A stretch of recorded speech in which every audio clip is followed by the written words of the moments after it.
Hello everyone, online order આપેલી વસ્તુ આવી ગઈ છે. આવો ચલો વિડીયોમાં બતાવી દઉં શું શું આવ્યું છે.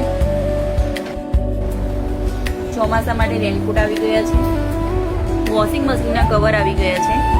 સાબુ મૂકવા માટેનું સ્ટેન્ડ પણ આવી ગયું છે. શાકભાજી મૂકવા માટેની બેગ આવી ગઈ છે. નાહવા માટેના સ્પંજ આવી ગયા છે. બેસ્ટ ક્વોલિટીમાં નેલ કટરનો કોમ્બો સેટ પણ આવી ગયો છે. બધી જ ક્વોલિટી બેસ્ટ રહેવાની છે. કોઈ પણ વસ્તુ સ્ટીમ કરવા માટેનું સ્ટેન્ડ આવી ગયું છે.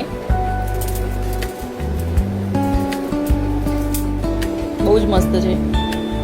પોકેટ રેનકોટ, મલ્ટીપર્પઝ બ્રશ, 100% કોટનમાં રોટલી મૂકવા માટેના કવર, જેથી કરીને નીચે પાણી ના વળે રોટલીમાં. એક્ટિવાના સીટ કવર 100% વોટરપ્રૂફ આવશે. ઓર્ડર આપેલી બધી જ વસ્તુ આવી ગઈ છે અને આ જ રીતે ઓર્ડર આપવા માટે સ્ક્રીન ઉપર એડ્રેસ અને નંબર આપેલો જ છે, મને કોન્ટેક્ટ કરી શકો છો. બાય.